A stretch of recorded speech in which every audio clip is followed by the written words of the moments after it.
అత్తింటికే కన్నం పెట్టిన అల్లుడు. లంగర్ హౌస్ లో ఆర్ఎంపీ అనుమానాస్పద మృతి. రాధా గాయత్రి కేసులో పోలీసుల దూకుడు. క్రికెట్ ప్రపంచంలో తీవ్ర విషాదం. ఈ వార్తల full details 30 seconds full news లో చూద్దాం. కుటుంబ కలహాల నేపథ్యంలో అత్త ఇంటి తాళాలు పగలగొట్టి 7 లక్షల విలువైన 70 గ్రాముల బంగారు ఆభరణాలను అల్లుడు చోరీ చేశాడు. గుంటూరు జిల్లా కొల్లూరు మండలం దోనేపూడికి చెందిన అయ్యంకి పసికి తన భార్య శిరీషతో తరచూ గొడవలు జరుగుతున్నాయి. పుట్టింటికి వెళ్లిన భార్య తిరిగి రాకపోవడంతో భర్త కక్ష పెంచుకున్నాడు. తన భార్యతో గొడవలకు అత్తే కారణమని భావించి ఇంట్లో ఎవరూ లేని సమయంలో తలుపు బీరువా తాళాలు పగలగొట్టి లాకర్లో ఉన్న 70 గ్రాముల బంగారు ఆభరణాలు అపహరించాడు. బాధితుల ఫిర్యాదు మేరకు ఎంక్వైరీ చేసిన పోలీసులు నిందితుడిని అదుపులోకి తీసుకున్నారు. అతని దగ్గర చోరీకి గురైన మొత్తం బంగారాన్ని రికవరీ చేశారు.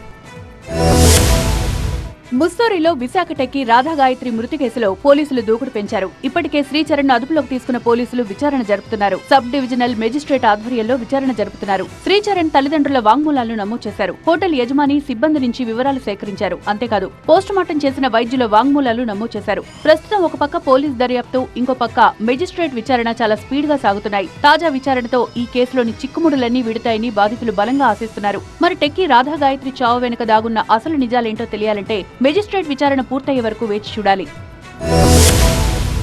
క్రికెట్ ప్రపంచంలో తీవ్ర విషాదం చోటు చేసుకుంది. క్రీడా చరిత్రలో అత్యుత్తమ ఆల్రౌండర్ గా ప్రపంచవ్యాప్తంగా కీర్తి పొందిన వెస్టిండీస్ దిగ్గజం సర్ గ్యారీఫీల్డ్ సోబర్స్ కన్నుమూశారు. ఒకే ఓవర్లో 6 సిక్సర్లు బాదిన తొలి ఫస్ట్ క్లాస్ క్రికెటర్ గా సోబర్స్ చరిత్రలో చిరస్థాయిగా నిలిచిపోయాడు. 1968లో స్వాన్సీలోని సెయింట్ హెలెన్స్ మైదానంలో ఈ అరుదైన ఘనతను సాధించాడు. బార్బడోస్ లో జన్మించిన సోబర్స్ తన అసాధారణ ప్రతిభతో అతి చిన్న వయసులోనే క్రికెట్ ప్రపంచం దృష్టిని ఆకర్షించాడు. కేవలం 16 ఏళ్ల వయసులోనే 1953లో ఫస్ట్ క్లాస్ క్రికెట్ లో అరంగేట్రం చేశాడు.